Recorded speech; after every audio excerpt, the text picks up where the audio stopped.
Welcome to the Erotic Realm Podcast, where we explore the psychology of darker desires.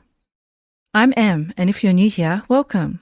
I'm a psychosexuality nerd with a background in psychology, sociology, medical science, and Tantra.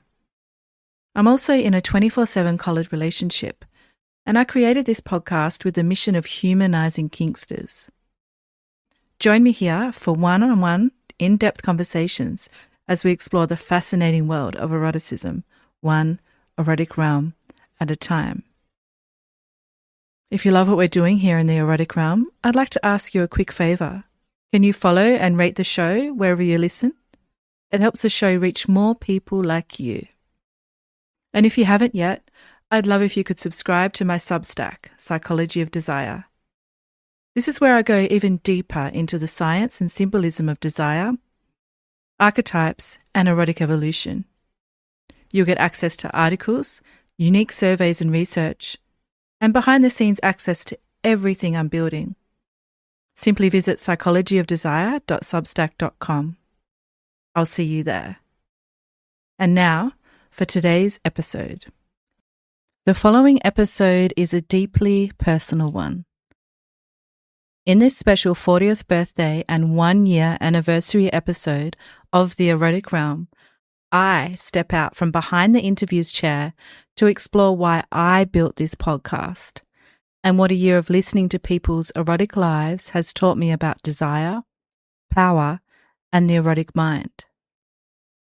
This is a reflection on my own erotic journey, from early curiosity, repression, submission, and research psychology through kink, Jungian thought, and psychophysiology, and into the work I now do as a sexologist, devoted to understanding desire as something deeply individual, symbolic, and embodied.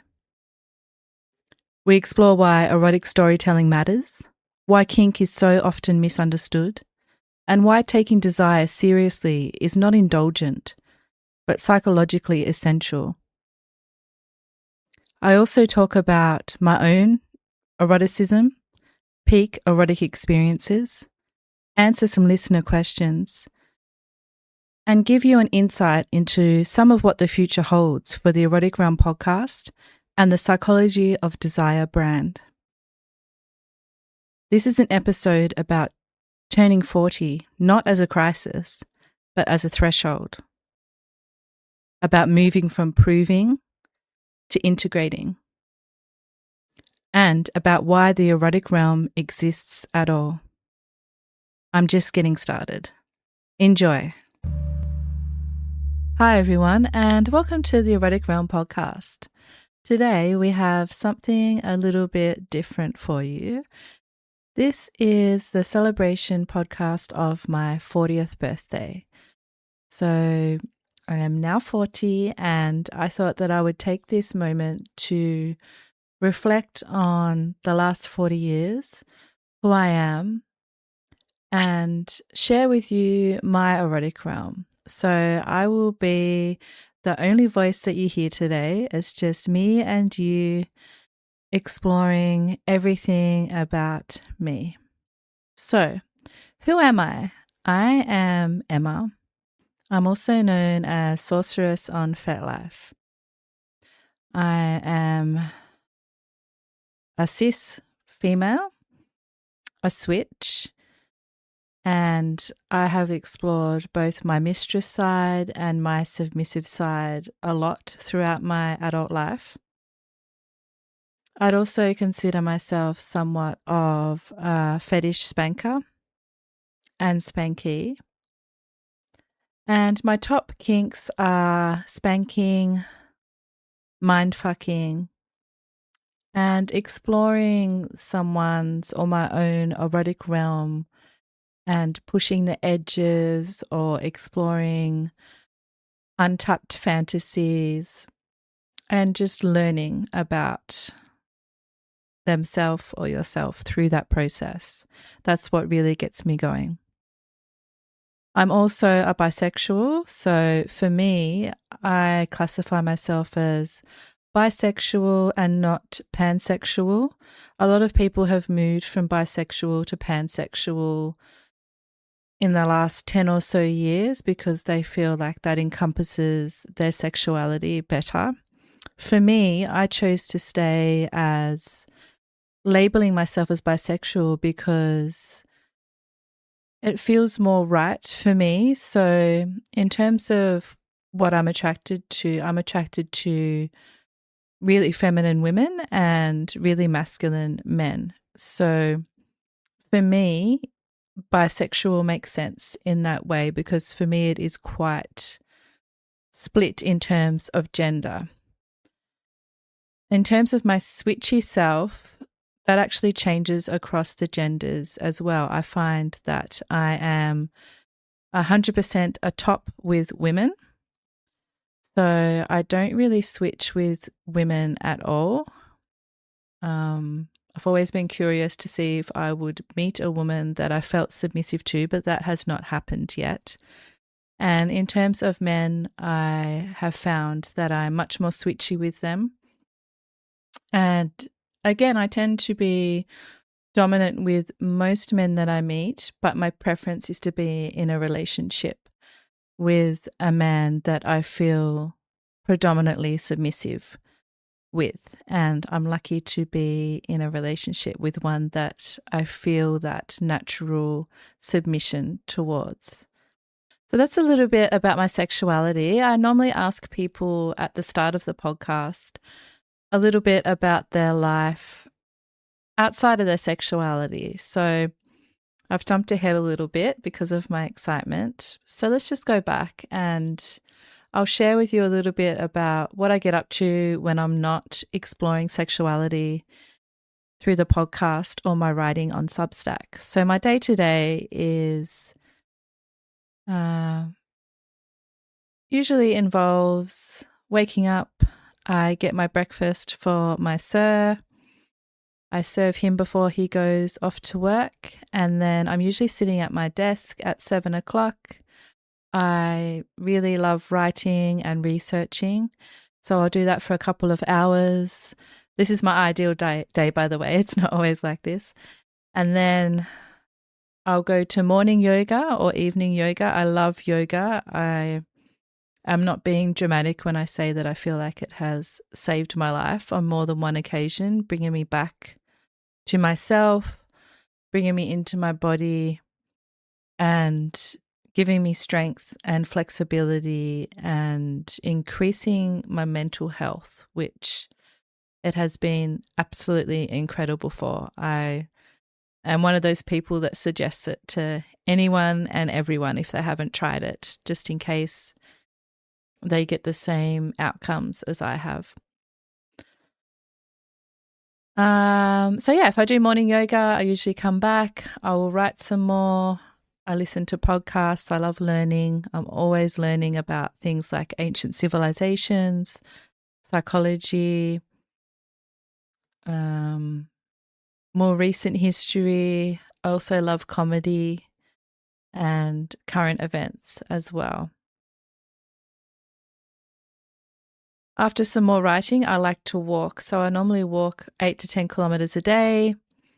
And that's where I find a lot of my best ideas come from. So if I'm just sitting at my desk all day, I will find that my mind just doesn't concentrate properly. So walking's really important to me. And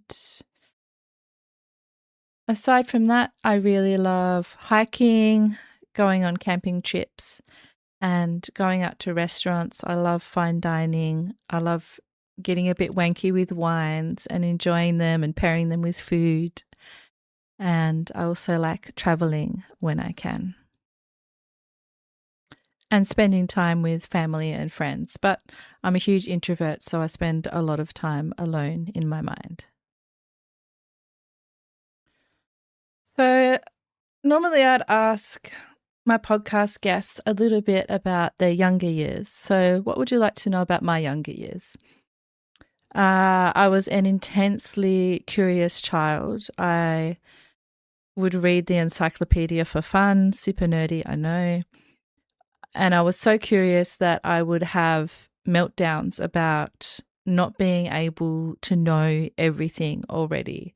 I thought there was an end point to knowledge, that like a game, I would be able to reach the end of knowledge and be satisfied and know everything. And then I had in my mind that that's when I could relax and enjoy life,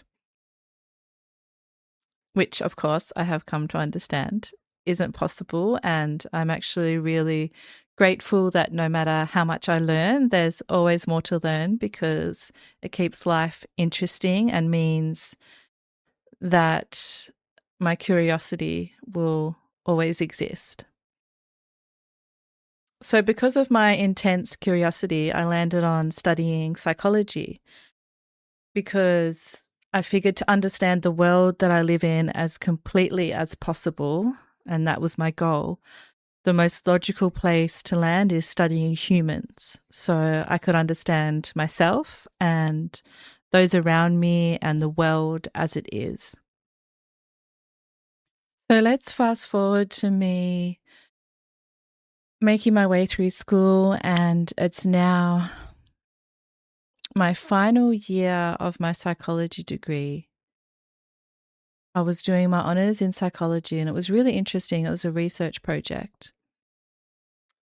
And I hadn't heard of kink, but when I look back at the relationships I had definitely explored elements of power exchanged and things that you would consider kinky without realizing that they were.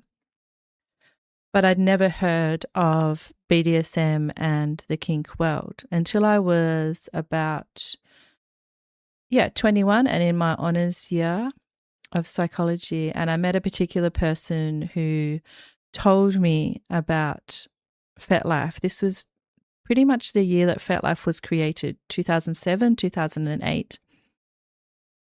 And for the first time, I went online on FetLife and saw this community. And at the time, there was a lot of older people in the community and not so many younger people. So at first, I didn't feel overly welcomed, or I didn't see myself in the community as such. But I started to explore the concepts that I was coming across thanks to the community. And at this stage, I assumed that I was completely submissive, like a lot of women tend to do when they're younger. And I didn't realize it at the time, but this was because I was a switch, but the person that I was exploring with was dominant. So because I wasn't given the opportunity to explore my mistress side, it just didn't come out at this stage. Now, in my early 20s, I really wasn't a confident person. I remember wearing a lot of the color grey just to fit in. And I think part of it was understanding that I was inherently different than many people around me, but I wasn't understanding why or how. We'll get more into that later. But yeah, it was just a time of really not understanding myself or where I should go next in my life. I knew that I loved psychology, and I explored the idea of becoming a clinical psychologist. But because of the research project that I was doing in my honours degree, it was really interesting. It was an EEG project, so hooking people up and measuring their brain waves and looking at the impacts of attention. So a psychophysiological project. It was amazing to see research from beginning to the end in that way and quantifying human behaviour. And I fell in love with it. And I also recognized that I wasn't enjoying the clinical aspects of psychology. So this was a time when positive psychology didn't exist. It was more focused on diagnosing people and, you know, in my opinion, just focusing on what's wrong with people and telling them what's wrong. There wasn't this aspect to psychology that there is now, where people can focus more on the thriving aspect of people and helping them be the best version of themselves through things like positive psychology. It was much more of a negative field still at this stage. So I was kind of repelled by that, and I couldn't imagine a life where I was diagnosing people with something wrong with them. I was much more interested in helping people be the fuller version of themselves. So perhaps now is a good time to explore one of the first traditions that we do on the podcast, which is exploring a quote together. So there was one quote that came to mind that's largely attributed to Carl Jung, who, if you haven't got that idea by now, I absolutely adore. He was a Swiss psychoanalyst and was the creator of such things as personality types and archetypes. And I really admire him because he explored his mind to such depths that he lost himself at certain points. And he did this to understand the patients that he was working with. And I really admire his courage and dedication to his field of wanting to understand the human mind to that degree. So the quote that was coming to mind was one that I've largely heard attributed to him, and it says that life begins at 40. Everything up until that point is research. And so it's obvious why it's been on my mind because, I've just had my 40th birthday and I'm thinking about my life up until this point. But when I looked it up, it's actually not a direct quote of Carl Jung's. It's more a derivative of the ideas that he put forward. So it's largely attributed to him, but it's not an exact quote. But I would still like to explore it because it's definitely the way that I feel about my life. So I have felt that the first half of my life up until this point has been a time for building and exploring and collecting experiences and, for lack of a better term, data about the world. And now, at this age, at 40, I'm literally at a point where I'm starting to put myself back out into the world and present the way that I see the things that I've experienced with my own touch. So the focus has become inward, and it's become about deeper questions about my purpose and true self. And now I feel like I'm at the point where I'm able to put those out to the world in a way that some people are finding helpful, or at least I hope so. And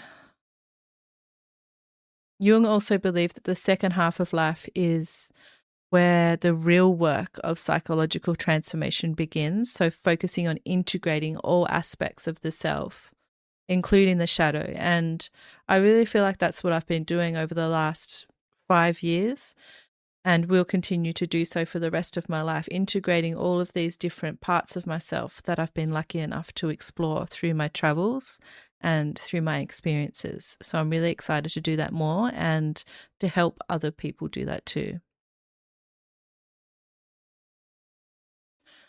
Okay, so back to my early 20s. I'm wearing grey, I'm hiding myself. Part of this was because I grew up in a state where homosexuality was illegal until I was 12. And I heard a lot of homophobia growing up, including from within my own family. And that had a big impact on me because I was exploring when I was young with my female friends. I was starting to understand that I had attraction to women as well as men. But at the same time, I was hearing these messages around me that that was not okay from society, from within my own family. There was a lot of jokes, a lot of putting it down. I remember going to my mum at one point when I was extremely young and asking her if I was gay and being, if I was a lesbian to be exact, and being extremely concerned that that was the case. I can't even remember what she said back to me, but she was a great mother and obviously made me feel more comfortable about myself. I think I was concerned because I was holding my best friend's hand and I thought that that was being lesbian, but obviously I was having other feelings associated with it that I was concerned about due to the messages I was receiving. So yeah, my early 20s, I'm at this point where the career that I thought that I'd have as a clinical psychologist isn't going ahead. I'm hiding myself. I'm feeling repressed. And I decided that it was time for a change. And I started looking for jobs in Melbourne. And I moved to Melbourne from a country town and was finally in a space where sexuality was explored and celebrated for the first time in my life. To say that this was liberating is an understatement. I began to go to events exploring Tantra. I remember seeing Barbara Corellis and her walking into a room and feeling this energy emanating from her, for lack of a better word, and literally thinking, I want what she has. She just had so much erotic energy and was so in her power. And yeah, I began exploring my bisexual side more in my early 20s in Melbourne, as well as my kinky side, because I felt this freedom. I wasn't around these people, this environment where I felt repressed anymore. I started going to kinky events and exploring with different people, understanding who I was. I had my first relationship with a fellow switch in my early 20s, and this is where I started exploring my dominant side in a relationship for the first time. And around this time, I also managed to get a job as a research assistant in one of the best psychology labs in Australia. And I began what I thought was a long career in academia. And amazingly, I was offered a PhD after 1 year and I actually begun the PhD.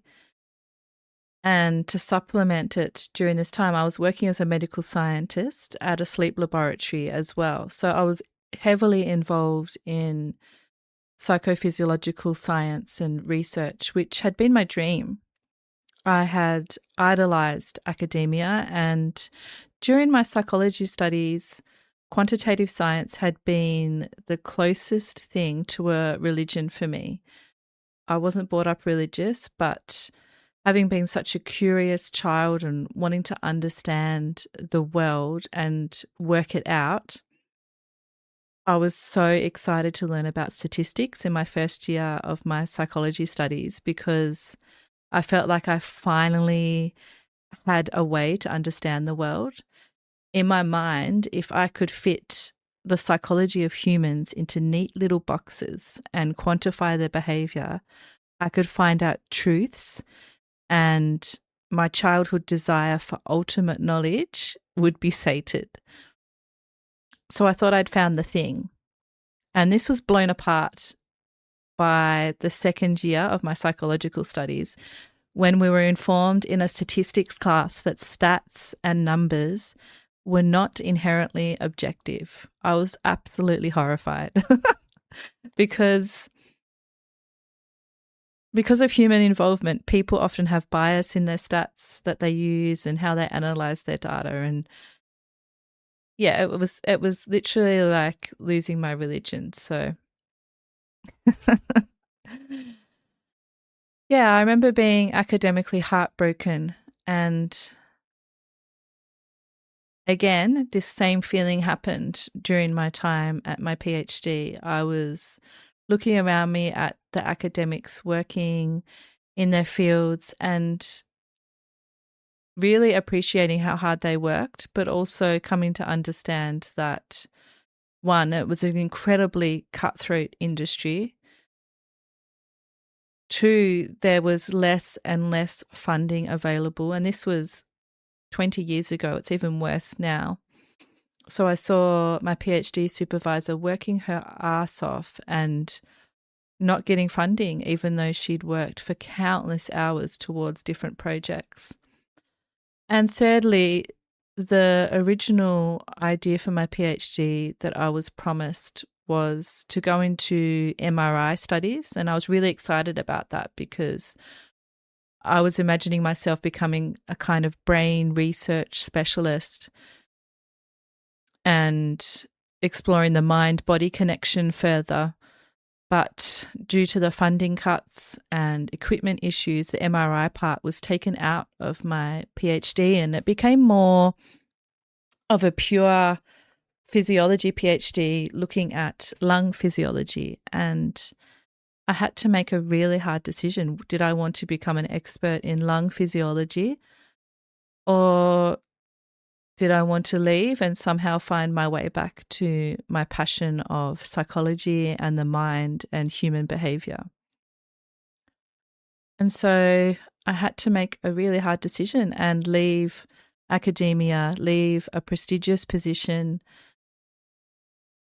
leave a place in the world that I thought that I would never get to. I was the first in my family to go to university.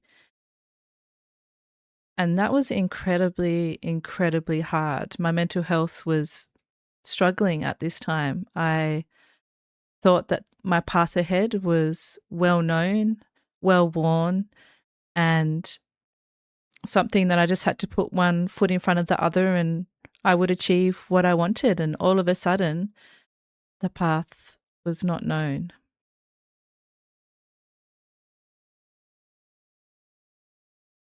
So because I didn't have anyone around me that I felt like had dealt with what I was dealing with, I reached for something that I've always reached for throughout my life, to get wisdom, get knowledge, to understand myself, to see myself in other people, and that was books. And there were a few different books that I was reading throughout this time of my life that really, really helped me. So normally in the podcast, I ask people to bring one or two things that have helped influence their erotic realm and their story. And I'm going to mention a few here. So one of the biggest influences in my life at this time was a book called The Brain That Changes Itself by Norman Doidge.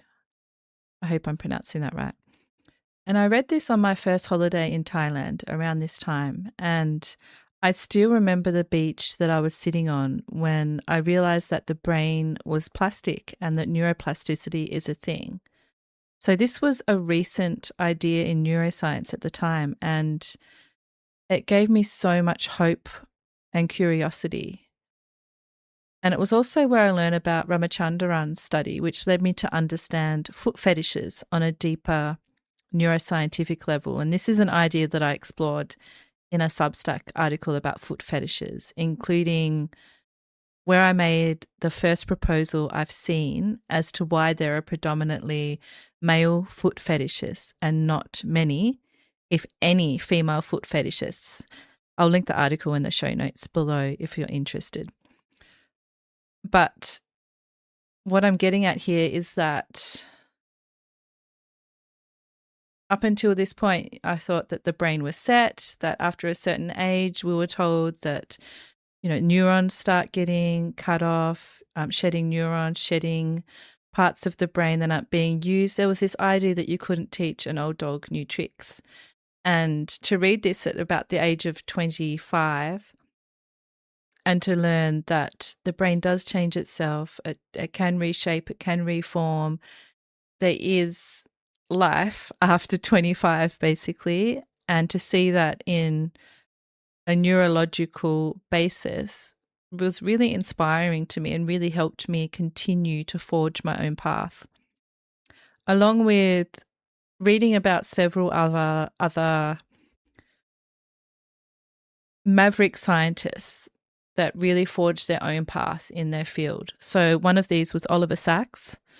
He was a neurologist as well, and his case study approach to neurological differences revolutionized his field in many ways. It brought real faces to experiences that were otherwise hidden behind quantitative science and clinical notes. And his case study approach directly influences how I approach and created this very podcast and what I write about in my Psychology of Desire case files. I really love bringing the human element into science and showing how people live and real-world case examples to demonstrate different phenomena. I think it's really important, and I really value that science is doing more and more of this. I also mentioned earlier Carl Jung. I was introduced to him in my early 20s, and as I said, he had his own approach to how he studied the mind, and I really valued that. Another person that I was reading about at this time was Kinsey, who was one of the first American sexologists, and he did large-scale studies and looked at what people were actually doing at home behind closed doors, and it was revolutionary. He put out large files on male sexuality, female sexuality, and was one of the first to show how common bisexuality was, for example. And then also, of course, I'd like to mention Jane Goodall, who recently passed away at 93, I think she was. And she, of course, was a primatologist, and she showed that intense curiosity can lead to great scientific discoveries, even without any formal science training. She was the first to document tool use in great apes, amongst many other incredible contributions. And her first for knowledge, excelling in a male-dominated field and doing so in her own unique way, finding her own path, is incredibly inspiring to me. So I'm at this point in my life where I've got all this academic training, but I don't want to continue with it. I have this thirst for knowledge and understanding the human mind and psychology, but I don't know what's next. And then I came across a course, and it was all of the parts of psychology that had been left out of my traditional psychology course. And it was a course on transpersonal psychotherapy and art therapy. And it was very Jungian in its approach. It talked about Freud, it talked about Jung, it talked about all of the parts of psychology that aren't scientifically based. So therefore they're kind of shunned by the traditional psychological approach. And I was really fascinated. So I signed up for the course. And it was life-changing. It was a 1-year diploma, and it was unlike any other research or study that I'd done. We actually learnt the therapeutic techniques by doing them on ourselves. And one of the core tenets of the course was that the idea that how could you ever be helpful to other people if you don't go through intense understanding of your own psyche. So it was all about learning about yourself so you could help other people. And this was the first time that I had the opportunity in a class of around 30 people to explore my mind and also have a mirror held up to me about how my mind was different or similar to other people. And there was one particular theme throughout all of the practices that we did that kept on coming up for me, and something that I kept on returning back to. And I was surprised that no one else was turning back to it as much as me. And that was, unsurprisingly, sexuality. Everything I created, everything we explored, I would relate it back to sexuality in some way. And I started to really understand that this was a special interest of mine. an obsession, if you will. And I realized that the reason why sexuality kept on coming up for me was because I had been looking for this inherent truth, this inherent part of humanity to understand who we are at a core deep level. And what better way to understand it than through the lens of sexuality? One, because you can't hide who you are in your sexuality. It's a core part of yourself.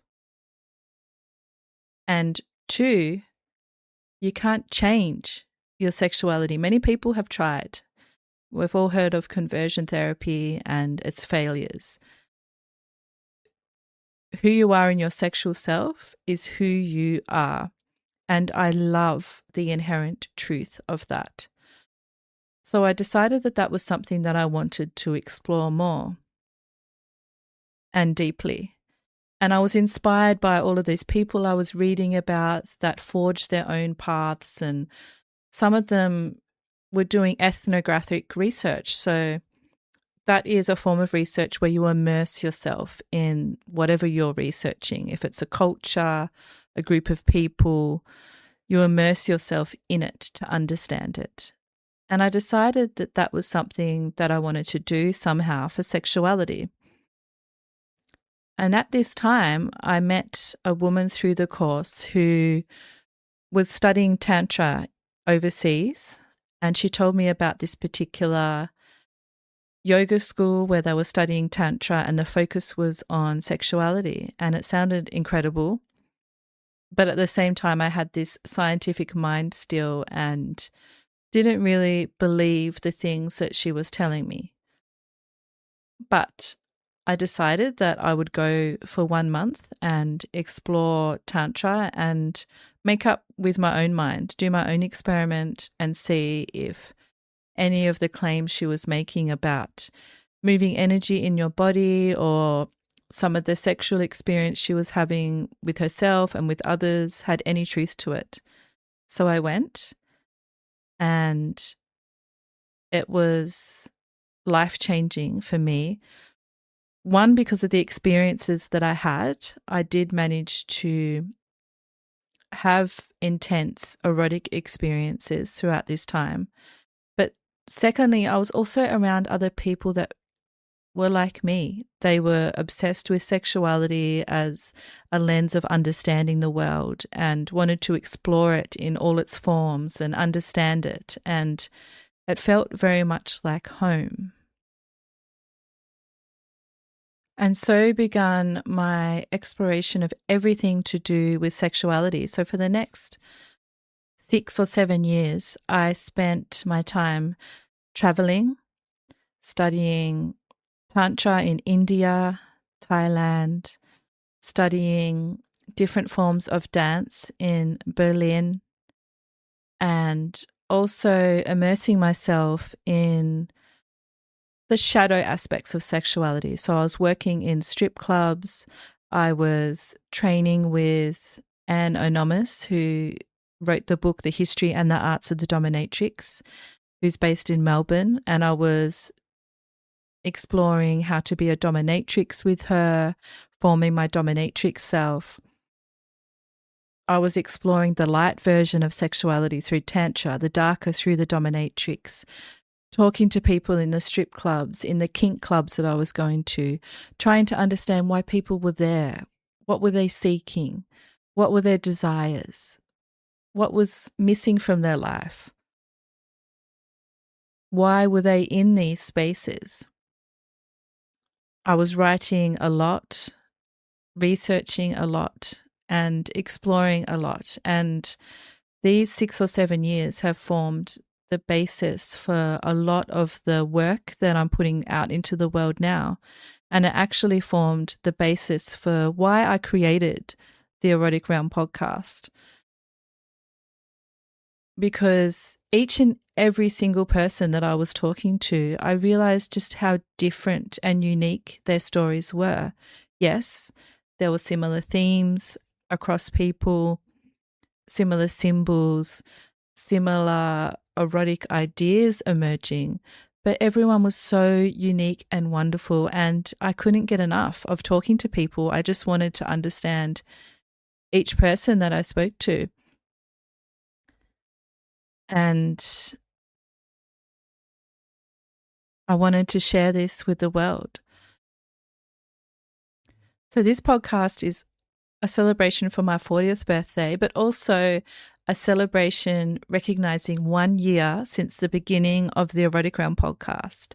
So exactly 1 year ago, I released a trailer for the Erotic Realm on my 39th birthday. And the last year has been a journey, to say the least. It's been absolutely incredible. The three main accomplishments of the podcast that I want to highlight are that it's been downloaded over 80,000 times in its first year, which is beyond anything I could have hoped for. I'm so excited that there's so many people listening and enjoying the podcast. We also reached the top 10 charts multiple times in Australia and New Zealand, as well as several other countries around the world, including the top 80 in America, which is just amazing. And we also signed with a US representation agency after only 6 months. I didn't think that would happen for years, and even then only if I was lucky. But there's some news on that later, as there's been a recent change with that, but I'll get into that in a little bit. To celebrate the 1 year of the Erotic Realm, I wanted to just summarize perhaps 3 main learnings from my time doing the podcast. Firstly, my idea that everyone's desires are as unique as their personality has been affirmed. For example, at the end of the podcast, as you know, I ask everyone to summarize their erotic realm in just one word, and what would that word be and why. And so far, I think pretty much everyone has said a unique word across around 50 people. And that in itself demonstrates how unique and wonderful we all are. And I really love the simplicity and the complexity of that. Secondly, people's stories matter. And this is something that I understood from my own explorations, but being part of something that is sharing people's stories now and having so many people reach out privately to say that hearing someone's story, or even just a particular part of their story, it might just be 1 or 2 sentences, has helped them with understanding their own self and their own story, has been really incredible. And in my mind, it doesn't get much more powerful than that, helping people understand themselves. So that has been one of my learnings and one of the most rewarding ones of doing the podcast. And lastly,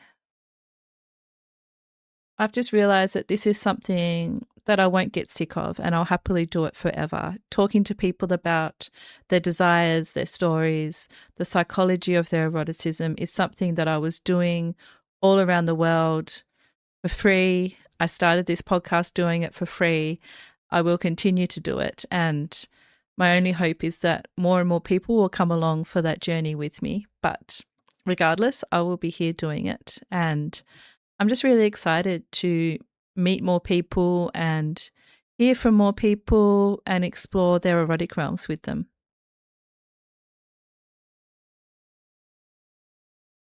So why is this something that I could do forever and over again? I think this is where it would be a good time to talk about my neurodivergence, as when I did a poll on FetLife about what people wanted me to discuss in this episode, it was the winner by far. And that's because a lot of people in the kinky community are neurodivergent, and I'm one of them. So I am diagnosed autistic, level 1. And probably ADHD as well, though that hasn't been diagnosed. But autism has definitely shaped my life a lot. It's actually really common for autistic women to become psychologists because from an early age, they are obsessed with working out social rules and what's appropriate so they can fit in with the other girls. And that was definitely something for me. But I wasn't diagnosed until 2021. And that means I had a late diagnosis. So I spent a good portion of my life trying to work out what was going on with me. I knew that I was really introverted and somewhat intelligent, but there was just things that I struggled with, and that became more and more apparent as schooling progressed and I was expected to understand social norms at a higher level and do things like presentations and just all of the unwritten rules that are part of that.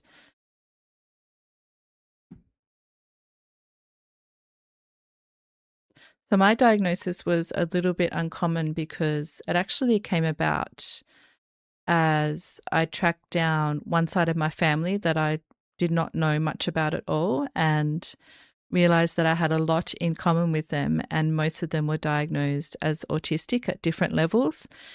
And then, of course, I started to look at myself and think, maybe that's what's been happening with me. Maybe those meltdowns when I was young to understand everything had something a little bit different behind them. Maybe that's why I have this intense desire to learn. Maybe this is why I have this really small knowledge area that I focus on. I only read nonfiction books in psychology, sexuality, and neuroscience. And that is all I will read. I've tried to read amazing fiction books. I can watch TV shows and movies about them. But when it comes to actually reading, part of me feels like it's a waste of time unless it's in my special interest area. So one of the traditions on the podcast is also exploring a research article with you. And I thought today I would bring one in about autism and kink. And the research title that I have today it's from 2024. So it's pretty recent. And it's titled Comforting, Reassuring, and Hot, a qualitative exploration of engaging in BDSM and kink from the perspective of autistic adults. So this is really exciting research because it's actually been under-researched, this area, especially research that prioritizes first-person experiences. And this is something that you're coming to understand I really value. And the research found only 6 autistic adults participated, and they found 3 central themes as to why autistic people would be involved in BDSM. 1 was safe communication as intimacy. 2 was sensory experience and exploration. And 3 was subverting neurotypical norms. The research found that explicit consent and structured communication in kink could feel safer for some autistic adults. So how do I experience communication and consent in intimate contexts? And has that shaped what feels safe for me? Yes, I actually really enjoy knowing what's going to happen ahead of time. I find it hot to do a pre-session chat to understand what the plan is, then to go through that plan and to even talk about it while you're doing the plan, and then afterwards to talk about what happened. So I'm an over communicator in terms of kink and sexuality. Makes sense considering what I'm doing. And I am also an oralist, so an audiophile, someone that really enjoys sounds. And I think that's part of my autism as well. Sounds have an incredibly powerful effect on me, which is part of the reason why I wanted to create a podcast as well, because I think sounds are powerful, and being able to be in someone's mind, talking to them is an incredible experience, and it's so intimate. So that's definitely the case for me. And yeah, it feels safe to know what's going to happen ahead of time. It allows me to relax. I tend to have a lot of anxiety, so it kind of gives me that safety. And I like the shared intimacy of always being in communication in that way. So, one of the study's themes was how kink offers ways to touch and be touched that can be especially meaningful. Do sensory experiences influence what attracts me to BDSM? Yes. I kind of got into it a little bit then with the sound aspect, but for me, I am someone that really enjoys intense experiences when it comes to touch and sensation in general. So I really like pressure, spanking, slapping, pushing, being physical. I'm someone that seeks out these experiences in an intense way. So that is something that I really enjoy about BDSM, and something that I think a lot of autistic people really enjoy about it as well. For example, at Club Kunst last year, one of the most incredible experiences was being a voyeur and watching people get put in one of those vacuum beds and being tickle tortured. And you could only see their mouths and them laughing and the intense sensation that they were having. I really enjoyed that. The paper also talks about subverting normative expectations and how that aligns with why autistic people enjoy BDSM. And I think that's a big part of it for me as well. Like none of my relationships have been, quote, normal. I really enjoy aspects of BDSM that people outside of BDSM might see in a negative way. For example, the control aspect. I enjoy wearing the collar that my partner gave me. I enjoy the expectations that we have discussed and that are given to me. I enjoy the rituals. I enjoy getting up and serving him in certain ways that go against feminist norms. I enjoy the controlling aspect of it, the free use aspect of it. So many aspects that if I was to sit down and have a conversation with someone outside of the BDSM world, they might look at it as abusive or a negative relationship, whereas for me, it's incredibly fulfilling. And then lastly, they talk about the importance of community and social scripts and fitting, and how some autistic people find community and connection through spaces like kink that have clearer scripts and expectations easier than typical social scenes.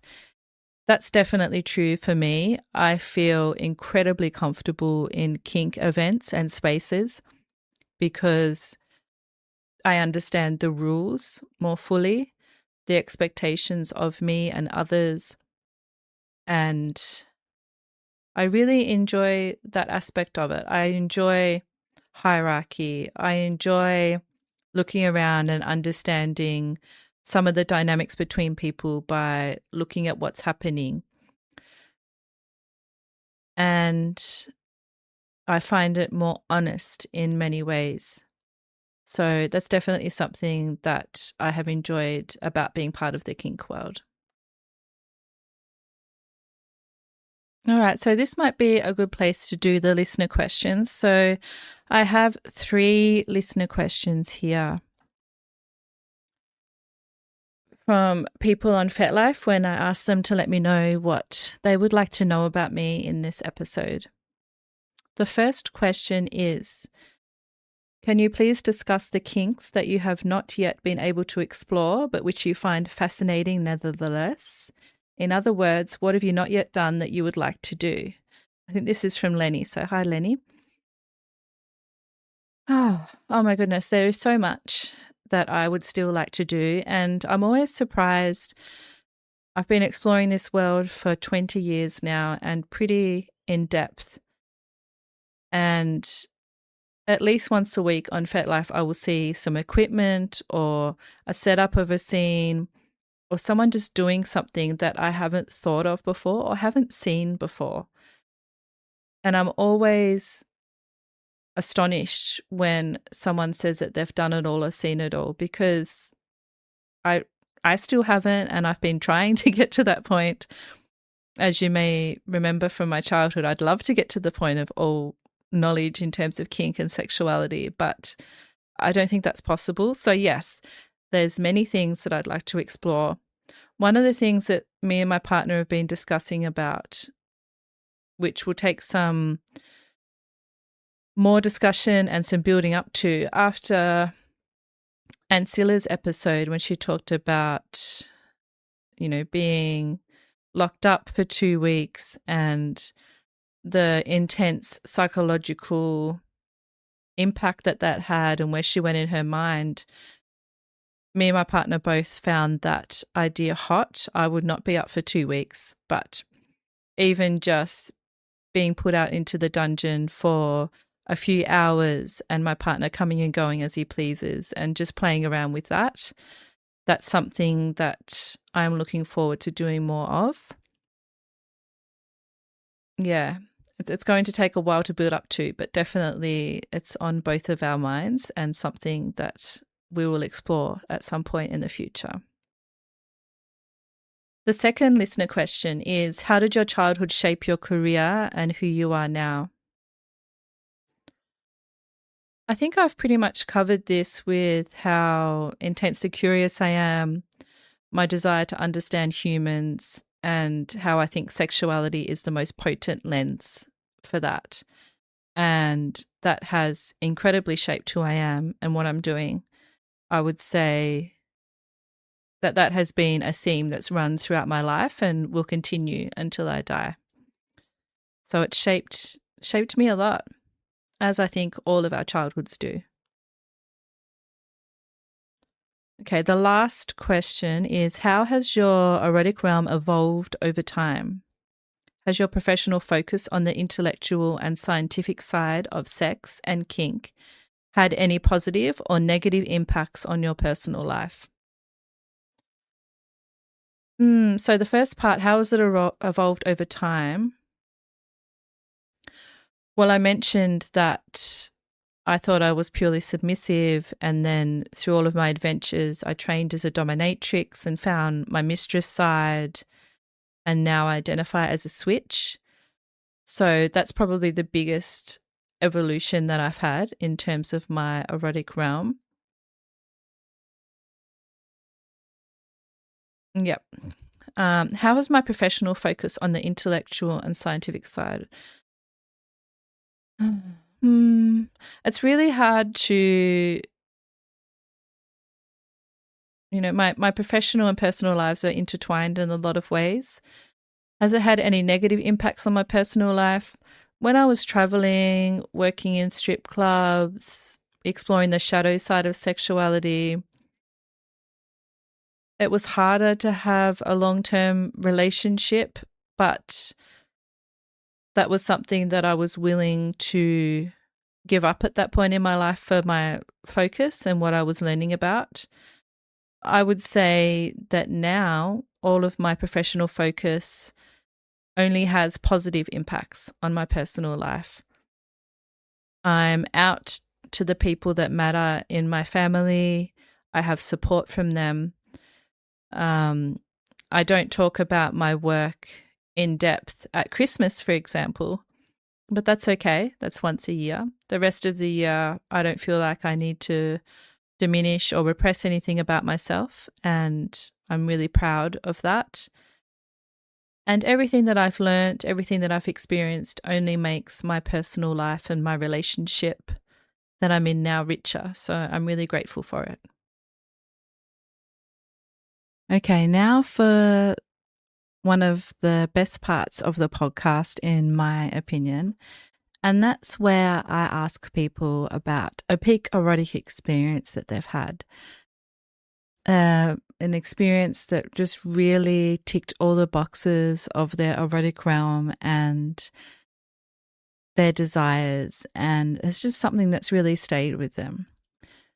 So I thought long and hard about this. I wanted to talk about recent experiences and experiences with my partner now, who is my life partner. And interestingly enough, I came up with 2 experiences, and both of them involve the airport. So the first experience was when we had just begun dating, and I actually needed to leave for a couple of weeks after the first weekend that we'd met. And I arrived back 2 weeks later, and we'd spent a lot of time in our first meeting over the weekend discussing our sexuality and our erotic realms, and coming to understand that we had a lot in common in many ways, and we were both looking for something similar, and we were both starting to get this intense feeling towards each other very quickly.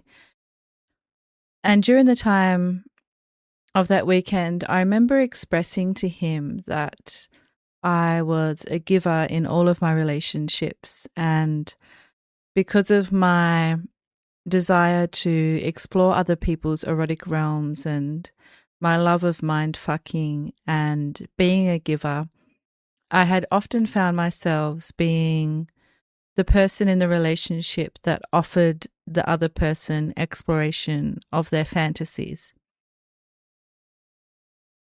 And unfortunately, I'd also found over the years that that wasn't offered back to me very often. And he asked me about my fantasies, and one in particular was based on a porn scene that I'd seen when I was about 15 years old, and I first discovered porn. And it was involving Jenna Jameson, an old school porn star. And I believe she was pulled over on the side of the road by a man in a police outfit. And he got one of those really old school police buttons out and was using it on her. But just the idea of a policeman at the time just really stayed with me. I think because I hadn't really watched porn before, and it was so taboo and so naughty. And I'd expressed this fantasy to multiple partners in the past, and nothing had ever come of it, despite my yearnings and desires for it and giving them their fantasies. So fast forward 2 weeks after this conversation, and he offered to pick me up from the airport. And I was racing to meet him, so excited. Couldn't see his car, and then all of a sudden I felt this person grab me from behind, and it was him, my partner, MLC, and he was in a police outfit. Well, a kinky version of a police outfit. So he was wearing a police hat, costume hat, and a see-through black top and black leather pants, and he had handcuffs on him, and he grabbed me and pulled me towards the car and pushed me into it and kind of put me under arrest.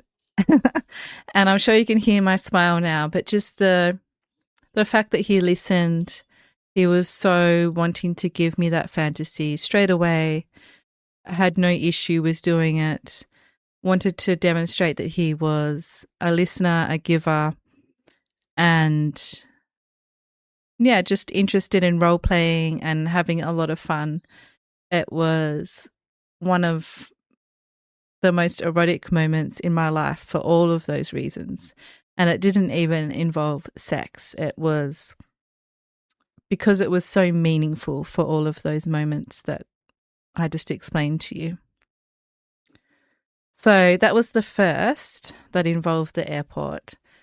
The second was a few months later at the same airport, and my partner had needed to go back to see his family for 2 months overseas early in our relationship, and we missed each other terribly, but thankfully to kink, we kept in touch and we did a few little rituals that allowed us to keep our connection and grow our connection while he was away. And one of those was a shared Google Docs. So even though there was a time difference, I was writing in it every day. It was my task from him just to share how I was feeling, what was going on in my life. I just started the podcast and was going through a lot in my mind about what to do next in terms of my career and how I was feeling about him. There was a lot of fears coming up due to past relationship traumas and missing him. So I was sharing everything in there. So we grew a lot while he was away, both in ourselves and in our relationship. And it was really intimate and intense. Our whole relationship has been intense. And he was gone for 2 months. These 2 months were also really intense. So there was so much build up to seeing each other again. And I remember my heart was absolutely pounding. We had organised to meet at the airport. Both of our flights happened to arrive pretty much around the same time. He'd had a long flight, so we hadn't talked most of that day, which was highly unusual. There was so much anticipation. And we arranged to meet at this meeting point. He wasn't there. I went looking for him. We just missed each other. I ran back to the meeting point. And it honestly felt like the movies. When I saw him, I had this physical reaction that I've never had with anyone else before. I was lightheaded and totally went into fawning and thought I was going to faint. And he kind of had to hold me up a little bit, which was really intense. I was a little bit embarrassed. We were still getting to know each other, still very early in our relationship. And I actually had to sit down and catch my breath. I was breathless and just so into him, so enamored, so excited for our future together. And this intense desire and longing and the anticipation and all of it coming together, it was just so erotic. Again, without sex, but so much erotic energy. And I don't know if I'll ever feel that same lightheadedness again. It was beautiful. And yeah, it feels really nice to remember those two moments. And I love that they're both at the airport.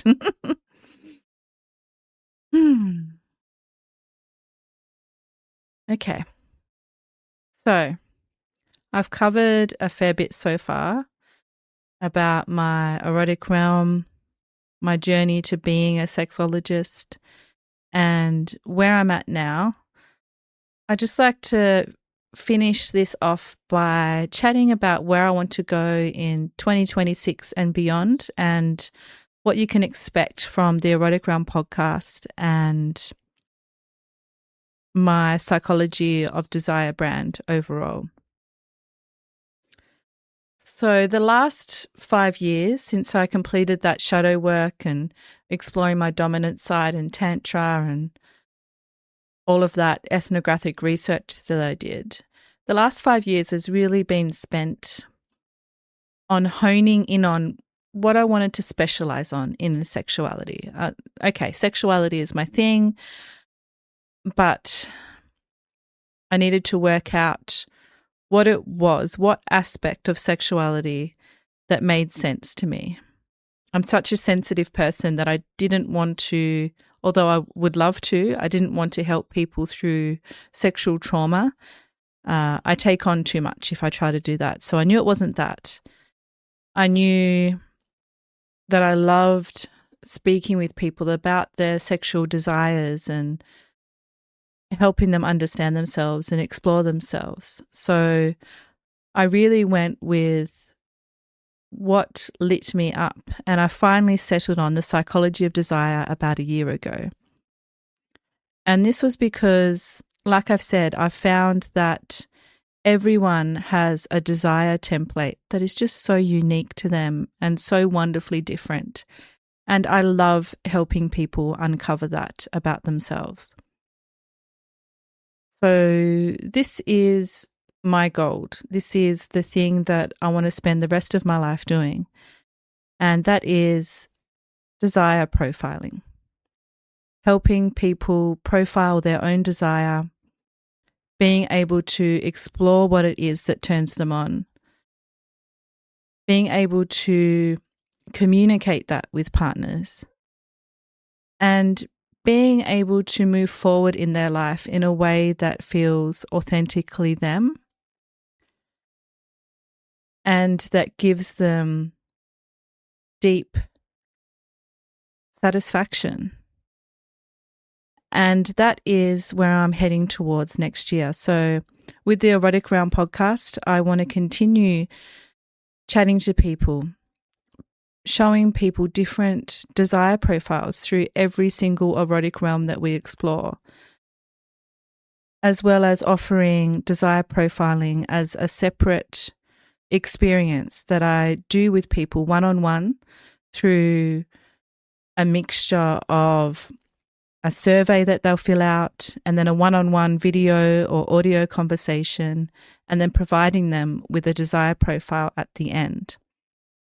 So that's something that I've recently begun offering, and I'm having so much fun with it. So I'm not doing coaching so much anymore, but this specific desire profiling. And if you want to know more about it, then reach out to me through my psychologyofdesire.substack.com and I can tell you more. I also wanted to set a couple of intentions moving forward into 2026. And that is that I will continue doing the podcast. I'll be doing one episode at least every week. At the moment, I've been doing 2 episodes. That might continue. We'll see what happens. I also want to continue writing the Psychology of Desire case files on my Substack, where I dive deep into different aspects of desire. So the first one that I did was on the foot fetish, which was really fun. The second I did on cuckolding. And the most recent one was on the female orgasm. And that was informed by the Her Climax Code research survey that I did, where 240 people did the survey and told me how they experience the female orgasm. And to my knowledge, it's one of the first research studies that actually looks at how the female orgasm is experienced in the mind, in the body, and in feeling. And in that case file that I recently put up onto Substack, there was an invitation at the end. And that was to be part of the very first masterclass that I'll be holding next year. And this will be all about the female orgasm and going into the findings from the survey in a really deep way. And I actually found 6 female orgasm archetypes from the research that I'll be presenting, as well as how to explore them. And simple things like rituals, how important attention is as an erotic resource, and things that you can do in your own time to explore your orgasmic potential. And this will be for all genders that spend time with women.